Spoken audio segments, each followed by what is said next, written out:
Всем привет, зовут меня Степан. Сегодня задаем один из самых частых вопросов: сколько печка будет держать тепло? Это продолжение темы, я уже освещал этот вопрос в одном из своих обзоров, но там я теоретически рассуждал о том, что вот такого рода буржуйки нельзя рассматривать как серьезный теплонакопительный прибор. Мы с вами находимся в офисе компании Astov.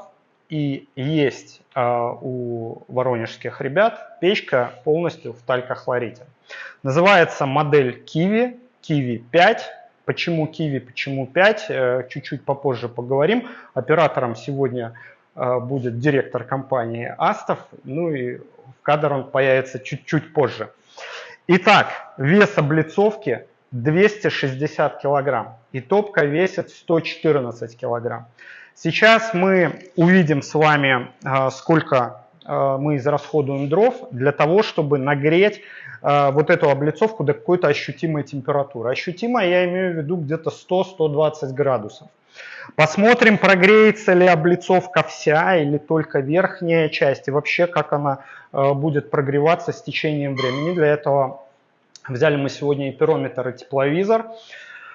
И самый важный вопрос: как долго она будет остывать. Здесь огромное помещение, поэтому мы вряд ли замеряем, там, какая температура. Мало того, сейчас лето и, в общем-то, довольно жарко.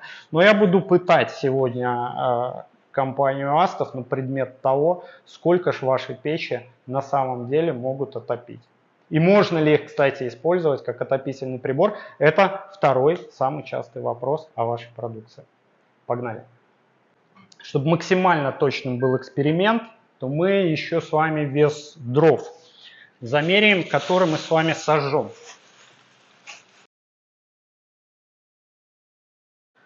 Итак, чуть-чуть больше 2 килограмм, где-то 2-300. Я думаю, что первые полчаса топка будет выходить режим как раз вот на 2 килограммах. Итак, поджигаем.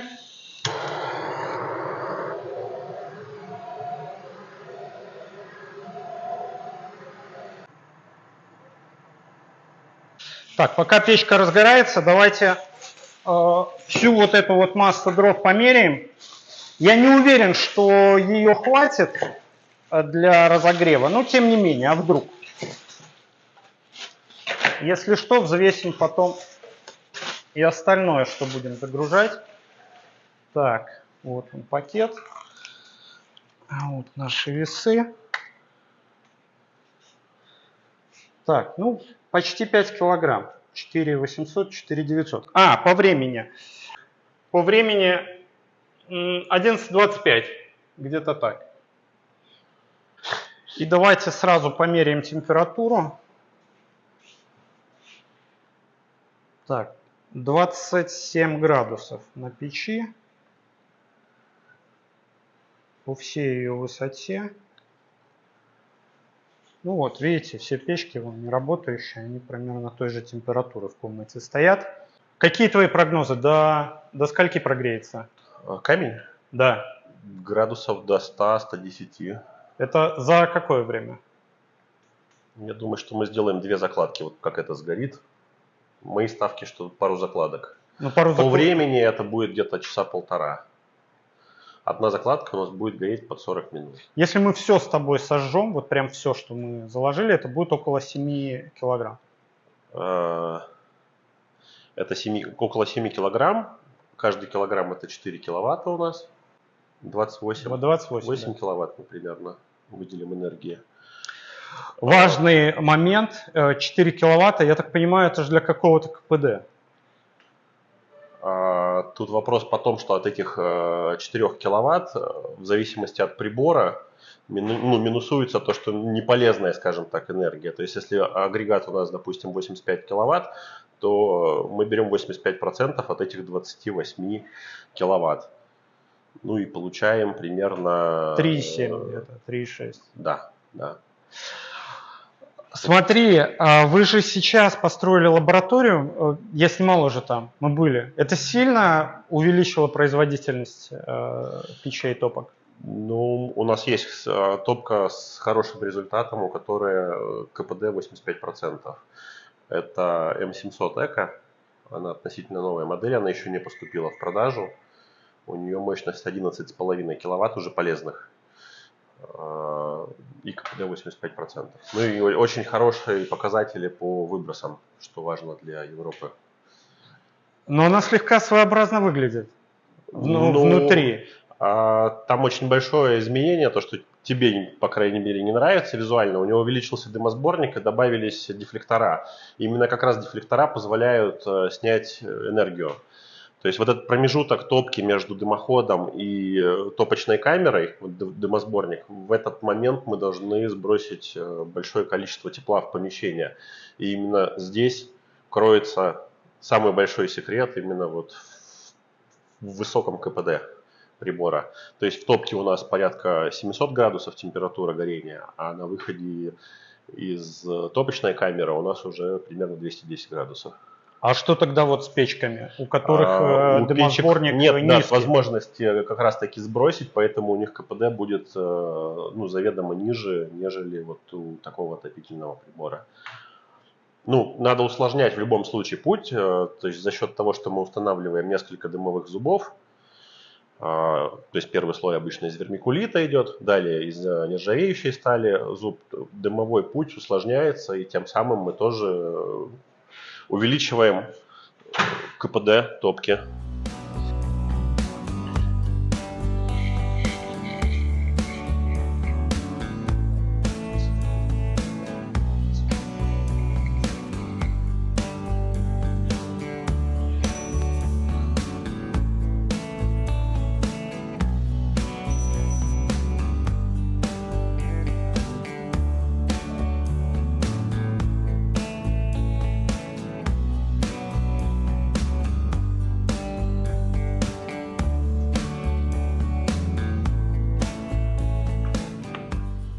На улице 30 прохладно, да? Погреемся. Кондиционер на 16 градусов. Да. Ну что, рассказывай. Киви. Это сочное название. Зелененькое. Как фрукт. Я бы не сказал, что он очень похож. Почему киви? Потому что камень, тули-киви. Очень просто. Если кто уже немножко в теме, наверное, приятно удивлен. Если кто не в теме, я расскажу.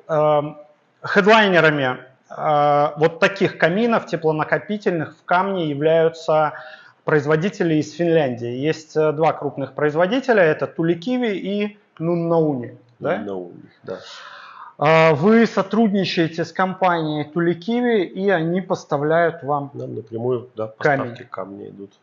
То есть камень не карельский, камень не уральский.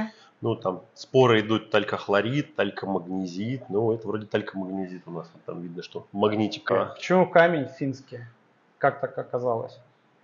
Качество, наверное. Качество, да и цена хорошая на самом деле. То есть мы уже достаточно давно вели переговоры, чтобы сотрудничать, начать с этой компанией. И смогли в этом году, как ни странно. Я про патриотизм, конечно, шучу, но вот скажи мне, давно ведутся разговоры по поводу того, что камень из карельских карьеров, он лучше. Ты можешь это прокомментировать? У тебя какие мысли? У меня отец геолог по образованию, и он мне всегда объяснял, что, говорит, у тебя вот стоит гора. С одной стороны ее финны копают, с другой стороны карелы. По факту это одно и то же практически. По химическому, по крайней мере, составу, где-то чуть-чуть больше железа, в этом только разница. Кстати, вот эта обработка, это на вашем производстве или это делают для вас Tuulikivī? Нет, это мы сами делаем, это на нашем производстве делается. В принципе, существует два варианта. Это либо шлифованный гладкий камень, либо антик, так называемый, когда мягкие породы, они немножко вывелись, то есть он становится шероховатый. В общем, наполовину финский камень. Считайте так. Почему нет? Почему нет? А какая толщина камня? Камень толщиной 40 миллиметров. Скрепляется механически, там можно будет потом крышечку мы уже, наверное, сейчас не подымем, уже будет горячо. То есть приходит отдельно топка, которая установлена предварительно на подставку. А у нас снизу есть вентиляционная решетка, через которую воздух у нас заходит и обдувает камин. Ну и сверху есть вот эти вот щели, где у нас воздух выходит. По вашему разумению, он конвекционный или теплонакопительный, или комбинированный? Получается, что это микс, да. То есть пока мы уже сейчас чувствуем, что от него пошло тепло, и это именно конвекционное тепло. В процессе работы, вот мы сегодня посмотрим, до какой температуры он прогреется, уже будет по факту и теплонакопительным, потому что масса этой небольшой облицовки 260 килограмм. Есть вариант, когда повыше модель, называется 7К. Эта моделька, соответственно, 5К, потому что здесь у нас 5 ярусов. Ну и, соответственно, это каменная, поэтому К. Бывают модели, у которых передняя и задняя стенка металлические, выполнены из металла. Соответственно, будет 5МК, металл плюс камень, либо 7МК. Ну, там моделька есть, мы ее сейчас покажем. Итак, есть некоторое количество модификаций вот этой печи. Это самая низкая, может быть она повыше. Вот эта центральная часть, она может быть в камушке, а может быть в металле. В металле она, кстати, тоже очень круто смотрится. Если убрать отсюда камень, там на 3 копеечки дешевле, ну вот дизайнерски он просто выглядит чуть-чуть по-другому. Если вам нравится вот такая вот серая гора посреди дома, то, конечно, выбирайте полностью в камне. Да. Смотрим. Это еще не сгорела первая закладка дров. Времени прошло полчаса с момента запуска. И давайте посмотрим на температуру камня. Этот верхний камень, ну он, конечно, нагреется сильно, потому что идет еще излучение от стекла. Почти 50 градусов. Тут понятно будет 50. Давай глянем здесь. 38, 30, 40. 40 уже. Но смотрите, вниз, вниз, вниз, вниз, вниз, вниз, и температура падает. Вот эти центральные камни прогрелись, нижние прогреются в самом конце. Ну и верхняя крышка, посмотрите, она тоже прогревается. У верхнего так прилично. Она жарче остальных. Задняя, неудобно тут с камерой подходить, тоже 45-48 градусов. Пора подкладывать дрова. Пламя низкое, нам надо его поднять. Все-таки у нас-то задача камень нагреть, а не дров сэкономить. Вот так открываем. Давайте по пару полешек, я думаю, будет достаточно. Ручка. Ну, приятно. Освоил Астов замки. И сейчас на новых печках, уже на всех, и на R1, вот стоят такие замочки. Очень важный момент, тоже обращайте внимание, здесь стоит сразу 2 замка, как раз для того, чтобы дверь не косила. Вверху и снизу. Подойди-ка вот отсюда, давай снимем и покажем. То, чего не нужно бояться и с большой долей вероятности с печками, у которых низкий дымосборник, такое будет происходить. При открытии дым может подбрасываться. Поэтому просто не размусоливаем. Когда у вас образовался уголь, открыли, быстро положили 2 полена и закрыли.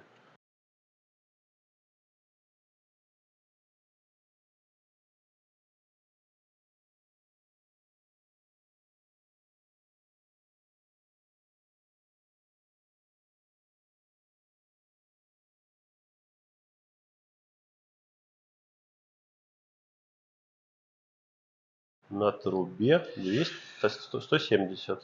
Так, с момента запуска камина у нас прошло 50 минут. 49. Вторая закладка дров. Роскошно горит вторая закладка дров. Камера чистая. 2 полежка. Просто посмотрите, какая высота огня. Давай, знаешь, что вот сейчас температуру померяем. Давай-ка я перекрою подачу воздуха, посмотрим, опять же, как отреагирует она. Это минимум.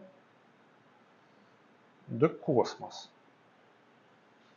Там маленькое отверстие есть. Вы же оставляете обязательно, да? Да, в заслонке есть отверстие порядка 8 миллиметров в диаметре, наверное, через который идет подсос. Класс. Я бы рекомендовал поставить какое-то среднее положение, потому что в крайнем положении у нас все-таки открыта подача на под, и это требуется, когда мы разжигаем камин, чтобы у нас он быстрее разгорелся. Потом лучше все-таки ставить центральное положение. То есть количество воздуха, оно примерно одинаковое, но оно перераспределяется снизу на заднюю стенку, на отверстие для дожига. Ну и тем самым у нас пламя становится многоуровневым.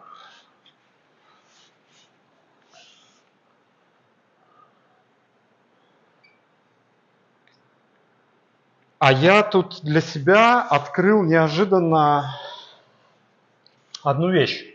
Дело в том, что если облицовка в камне по кругу, то вот эта печка просто роскошно может оказаться в центре помещения. У нее очень красивая фактура, поэтому если вам надо разделить пространство, но вы не стремитесь поставить камин двухсторонний, то вот эта модель, она подойдет. Отлично подойдет. Вообще по поводу двухсторонних каминов и накопления тепла я не рекомендую это делать, потому что чем больше площадь стекла, и если точно такое же стекло появится на обратной стенке, это станет, скорее конвекционным камином. Ему сложно будет нагреть массу камня. Я не знаю, может у тебя другое мнение, прокомментируй. Все верно. Я полностью согласен, что у нас через стекло большая часть энергии она выйдет в помещение. То есть она даже не через стенки камина, через металл, а через стекло именно как лучистая энергия будет выходить. Вот от общей мощности, указанной 8 килограмм, скажи, сколько так по ощущениям, или может быть у вас есть какие-то замеры, сколько на лучистое тепло приходится? Нет, на лучистое не могу сказать. Есть реальный опыт использования именно этой топочной камеры. Лично используется домик загородный, порядка 60 квадратов, она прогревает без проблем. В зимний период дом полностью без отопления.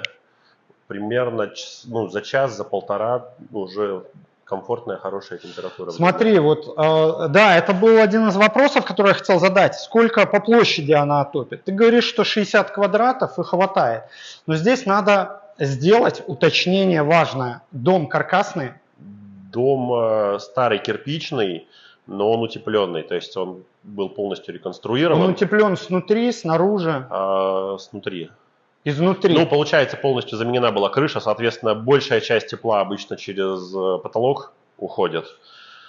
Соответственно, крышу поменяли, утеплили, стены снаружи кирпичные оббиты, и внутри уже просто там декор. То есть утепление снаружи все-таки, правильнее сказать. Утепление снаружи? Да, да. Знаешь, с чем я сталкивался? Одна и та же печка. В разных домах. В разных домах она совсем по-разному. И может площадь отопления отличаться в 2 раза. В 2 раза, конечно, я согласен. То есть рядышком стоит каркасный дом, тоже порядка 65-70 квадратов. И там, он не для проживания зимнего, там намного теплее. То есть там одного обогревателя в межсезонье хватает, чтобы весь дом прогреть. То есть все зависит от теплопотери дома. Каркасники отапливать легче.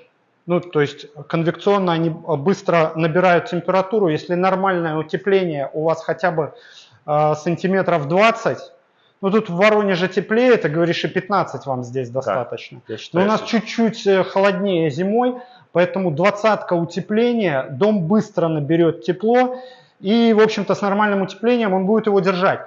А вот если у вас блочный дом, из газосиликата, и вы используете его как дачу, то здесь могут быть вопросы.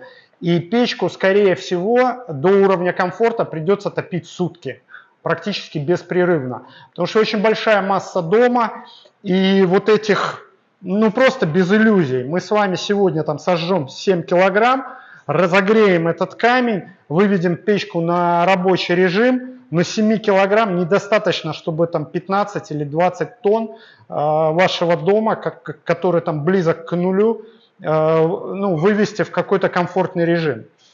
Пользуясь случаем, давайте посмотрим на температуру на трубе. На выходе на самом деле всего 190 градусов. Это очень крутой показатель. Да. Потому что я ловлю часто около 300 градусов.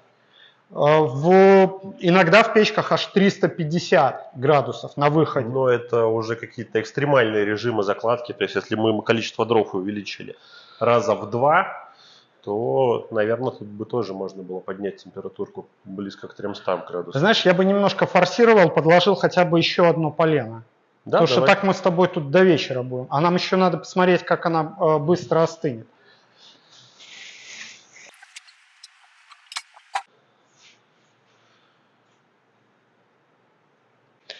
То есть из 260 килограмм рабочие, реально рабочие, около 200.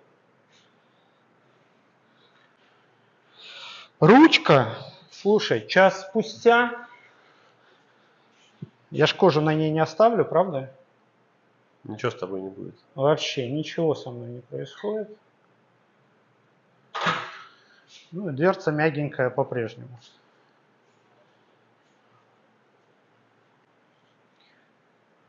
Так, по времени. Час 10, час 12. Сколько? Ну, на крышке вот 82, 83, 90. То есть вот в районе дымохода 105, 106. Боковины. Сейчас вот лобовая пластина. Слушай, лобовая пластина, наверное, не показатель, 80. потому что тут лучистая идет от стекла. Вот боковые 64 градуса, 66. Я напомню, что у нас задача прогреть где-то градусов 55. до 100. Ну, то есть низ реально еще совсем холодненькие, вот так можно. Ну, вот эти чувствуется, уже пластина, кстати, опускается. Вот сейчас вот эта пластина нагрелась как средняя примерно минут 20. Это вообще холодная пока пластинка. Так, у нас было 2 закладки дров и еще одно полено. А осталось еще 2 полежка. Где-то, наверное, минут через 20-25 мы с вами, ну через 20, мы с вами доложим еще эти 2 полена и дождемся, насколько же она все-таки прогреется.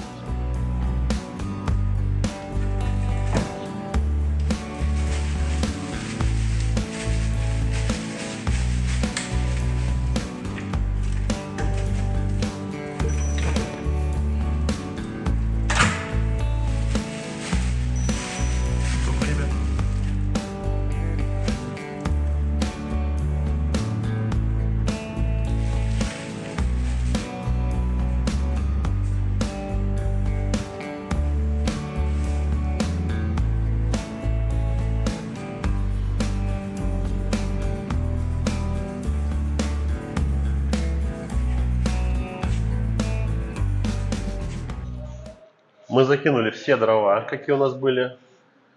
Все Напомню, дрова. Вот сколько это было у нас? Вот это 2 крайних полена, которые лежали в мешке, лежат. Слушай, 2 слова еще. Сейчас, вернемся. Посмотрите, друзья мои, мы, может, не вернемся уже к этому вопросу о длине поленьев.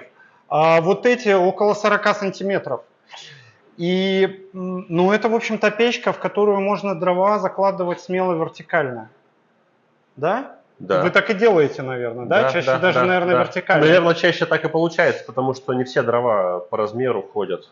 Ну, это персональная вот у меня привычка класть дрова вот так. Ну, видите, 40-50 сантиметров, да, не надо пилить коротыши.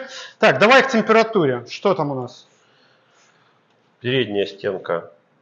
Ну, 97, 105 градусов. Опять же, не показатель, да? Потому что излучение отсюда Да, идет. то есть у нас получается вот эта часть бокового камня, она прогрелась больше. То есть, допустим, тут 98. Если мы отводим, постепенно у нас камень там до 75 опускается. То есть вот эта часть металлическая, она прогревает больше камень, ну и тепло уже расходится. Верхняя же крышка, можно посмотреть вот ближе к дымоходу. 145, 150 градусов. Ну и нормальная температура по краям это где-то 109. Ну, близкая к 100, скажем так. Мы сожгли 7 килограмм дров. Нет, мы еще с тобой не сожгли. Ну, не сожгли, они у нас догорают. То есть там внутри лежит еще как минимум 2-2,5 килограмма дров, там угля всего, этому еще гореть надо. Ну, больше дров у нас нет. Нет, больше дров нет. У нас есть. Не, ну те, которые планировали сжечь, мы их сожгем. Сейчас на задней стеночке посмотрю. Тут, наверное, не будет видно, но поверьте на слово. 103 градуса. Второй камень 97 градусов. Третий камень сверху 65, 70. Ниже 49. Ну и самый низкий камень у нас 36. То есть у нас низкие камни пока что... Слушай, пока что, но они начали прогреваться. Очень слабо. Ну, очень слабо, но это... Но зато вот эти уже стали... Это вот верхних камней. 48, 49, ну под 50 градусов вот эти камни прогрелись. Ну что, можно сказать, дождались. Так, сейчас я чпок. Через минутку будет ровно 2 часа, как мы стартанули. 7 килограмм дров у нас было. Наверное, чуть больше килограмма у нас там еще осталось. Лежит вот в таком сухом остатке. Ну, давайте посчитаем, что сожгли, реально сожгли мы 6 килограмм дров. То есть в час это 3 килограмма. Общая мощность, ну такая табличная, это около 12. Если мы возьмем какой-то средний КПД, близкий к 75%, то печка у нас отработала на 9 киловаттах. То есть в среднем 9 киловатт в час. Итак, Дим, давай с тобой посмотрим, как она нагрелась. Так, смотрим крышку. Верхняя крышка. 120. 120, да. Ну, по углам ближе к 100. Боковая панель 80, по центру панели 90. Вторая панель тоже близкая к 90 градусам. Тут даже близко к 100, вот ближе к двери. Следующая, третья панель. От 90 там, до 60 градусов. Предпоследняя панель у нас от 70 до 45, наверное, 42. И самая нижняя панель у нас порядка 30. Вот здесь ближе, может, к 40 градусам. Сколько нам вот реально дадут, добавят температуры еще 2 полена? Вряд ли сохранится динамика нагрева, потому что она уже ниже, чем час назад. То есть первый час камень прогревался быстро. Сейчас, по ощущениям, он прогрелся там за час всего, наверное, на 15-20 градусов. И дальше мы даже вот 20 минут назад делали замеры, у нас даже крышка была чуть горячее, мне кажется. То есть она уже... Ну, потому что надо поддерживать просто высокий огонь. Давай, наверное, все-таки остановимся около 100 градусов сверху. Да? Если будет желание у кого-то, или вдруг, ребята, если вы хотите, чтобы мы потом посмотрели, потопили ее на 10 килограммах, напишите, мы просто повторим этот эксперимент. Вот сейчас половина второго, где-то часа через 3-4 мы вернемся и померяем температуру камня. Так, важный момент, значит, мы сейчас будем уезжать. И закроем подачу воздуха на минимум, чтобы топка не протягивала через себя воздух. Вы, если пользуетесь камином для отопления, делайте то же самое. Все, удаляемся. Для вас это пройдет за секундочку.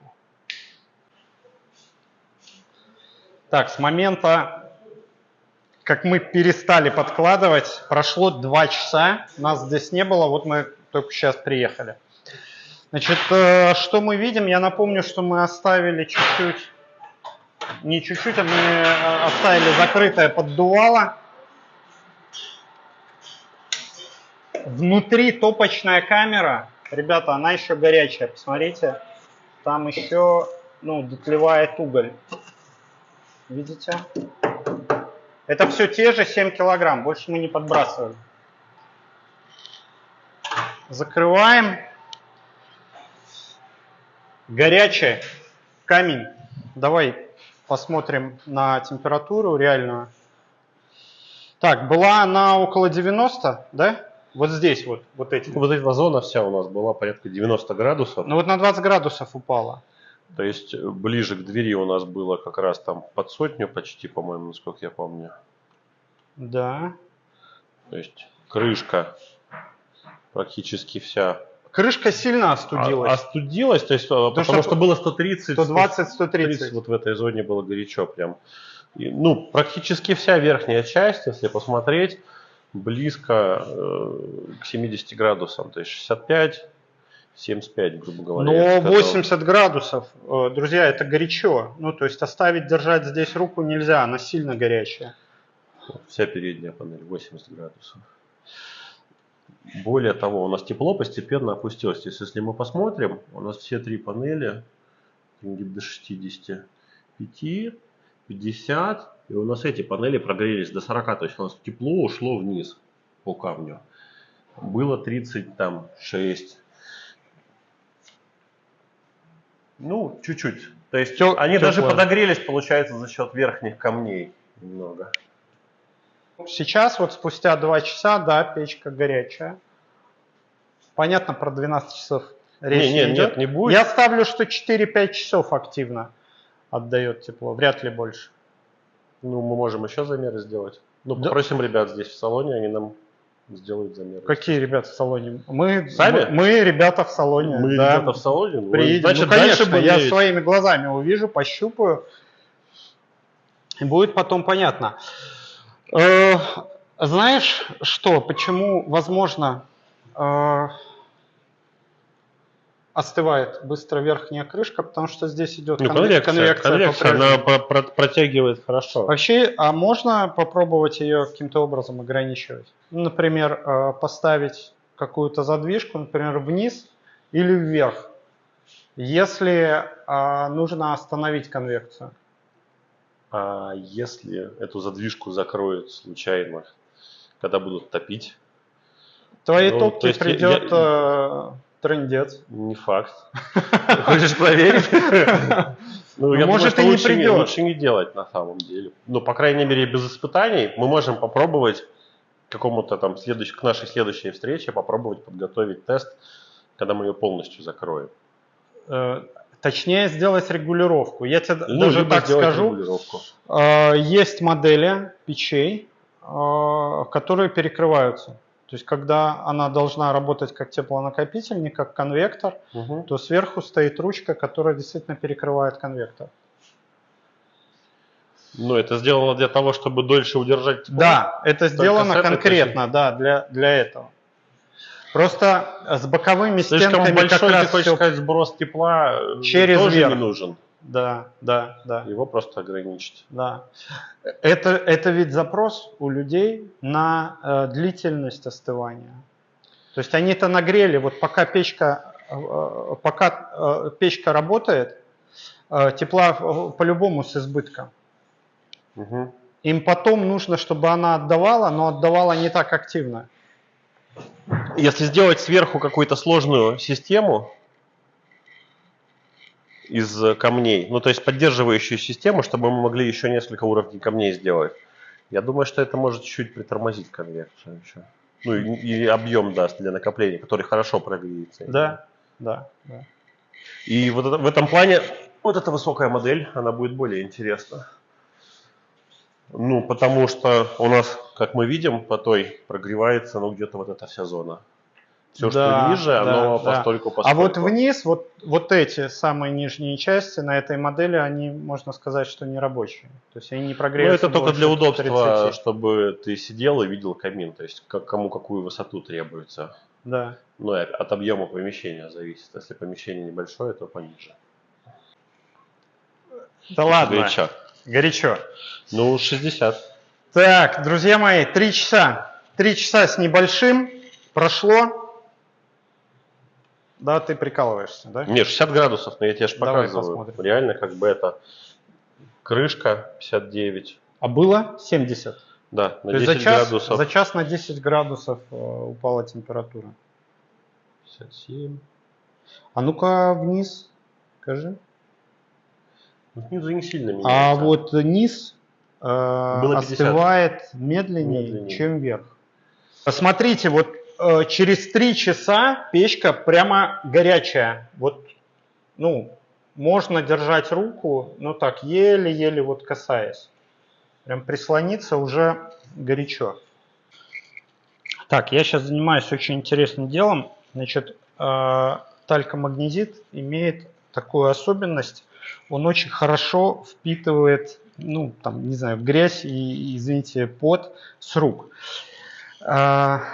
А печку вы иногда касаетесь руками. Вот печи из талькомагнезита, которые стоят в магазине, на них по краешкам вы можете увидеть вот такие темные пятна. И надо понимать, что это не навсегда. Я сейчас покажу, что с этим делать.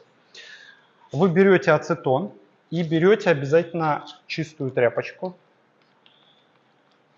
Смачиваете ее ацетоном. Ой, блин, надо быстрее. Нормально. Руки помыть. Смотрите.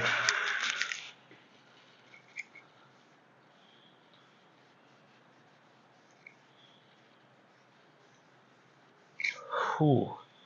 Ну, запах не очень приятный. Да, но зато все чистенькое стало. Но зато посмотрите, он высыхает и становится чистым. Вот этот уголок еще можно попробовать чуть-чуть. Легко. Он тоже. То есть не бойтесь даже фактуры вот такой, не бойтесь. Прям поверху, да, протираете тряпкой, смоченной в ацетоне. Не забывайте переворачивать тряпку, потому что она в себя тоже впитывает эти жирные пятна. Ауф. Понюхаешь. А вот смотри, вот краешек. Давай его сделаем светленьким.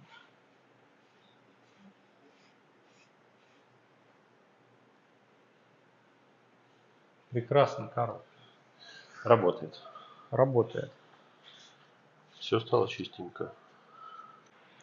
Все, с момента окончания топки у нас прошло ровно 4 часа, 17:30. Давайте посмотрим на температуру. 53. Верхняя крышка 51. И давай посмотрим на боковины. 47. 48. 45.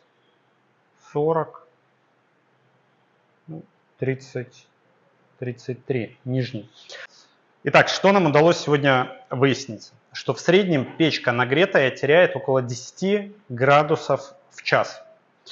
И если бы мы заложили, например, не 7 килограмм, а сожгли за это время там, 10 килограмм дров, то, скорее всего, подняли бы большую температуру, и печка бы активно остывала около 5 часов.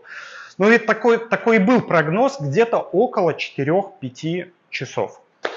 По поводу мощности мы с вами еще вернемся и поговорим. Есть человек, который готов рассказать много о закладке дров. Не всегда большая закладка дров гарантирует больше полезной мощности на помещение. Иногда, когда вы подкладываете больше, то больше тепла начинает уходить в трубу. И эффективность вы повышаете совсем чуть-чуть, при этом у вас появляется перерасход дров. Но это будет чуть-чуть позже. Какой еще вывод можно сделать? Значит, когда вы встречаете печки, частично облицованные камнем, когда есть просто верхняя крышка и есть какие-то боковые элементы, вот как здесь, то, конечно, такие печи нельзя рассматривать как серьезный теплонакопительный прибор, потому что масса такого камня обычно не превышает 60-70 килограмм. Для керамики это будет и того меньше. 260 килограмм камня с натяжкой можно назвать теплонакопительным прибором. Отопить 100 квадратных метров, конечно, не получится.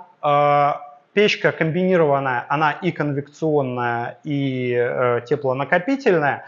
Но как конвектор, если вы будете топить, например, часов 5 в каркаснике, то, наверное, квадратов 60-70 она отопит. Может это сделать как единственный источник тепла. Но потом, если вы в комнате решили ночевать, закрывайте двери, и, скорее всего, она в течение 5 часов, 6 будет на 25-30 квадратах просто поддерживать комфортную температуру. Но использовать такой камин как единственный источник тепла в доме, конечно, нельзя. Это классная декоративная штука, которая просто помогает еще какому-то источнику тепла. Сколько она стоит в Москве, в Минске, в Санкт-Петербурге? Друзья мои, обращайтесь, внизу будут ссылки. Ну, сколько она стоит, конечно, Степан знает. Всем счастливо. Пока.